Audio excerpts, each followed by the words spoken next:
লালমনিরহাটের আদিতমারীতে নিখোঁজের একদিন পর ৭ বছর বয়সী শিশুর বস্তাবন্দি লাশ উদ্ধার করা হয়েছে। এ ঘটনায় অভিযুক্তের বাড়িতে ভাঙচুর ও অগ্নিসংযোগ করেছে জনতা। আটকের পর অভিযুক্তকে ছিনিয়ে নিতে ডিসি ও পুলিশের গাড়িতে হামলা চালায় উত্তেজিত গ্রামবাসী। এ সময় পুলিশ ও সাংবাদিক সহ অন্তত ৩০ জন আহত হয়েছে। পরিস্থিতি নিয়ন্ত্রণে আদিতমারী থানার ওসিকে প্রত্যাহার করা হয়েছে। সাজ্জাদ জাহানের রিপোর্ট।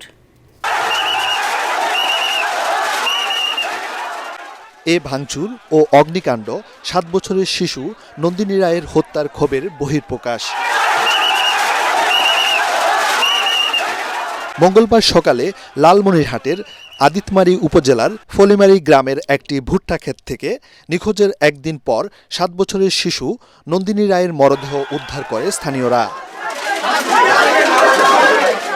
এই ঘটনায় মূল অভিযুক্ত বিধানচন্দ্র রায়ের বাড়িঘরে ভাঙচুর ও আগুন দেয় স্থানীয়রা। অভিযুক্তকে ছিনিয়ে নিতে পুলিশের সাথে স্থানীয় জনতার ব্যাপক সংঘর্ষ হয়। মানুষ নিখোঁজ হওয়ার পরে তাকে হত্যা করা হয় এবং পুলিশ সেখানে কোনো পুলিশের সহযোগিতা পায় না।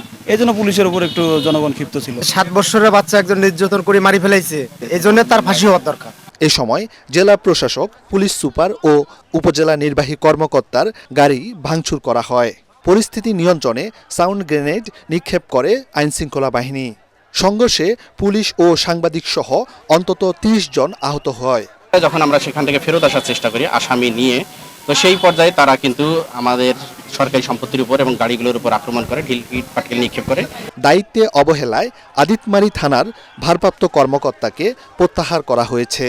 প্রশাসন জিডি নেয় নাই, আপনারা আরো 2 দিন খোঁজেন, এটা কোনো কথা হলো? ওসি আদিতমারীর যে রেসপন্সটা তাদের মনোপুত হয়নি। কেউ বলেছে উনি ভালো বিহেভ করেনি, তো এজন্য আমরা ওসিকে প্রত্যাহার করেছি। সাজ্জাদ জাহান, এটিএন বাংলা, ঢাকা।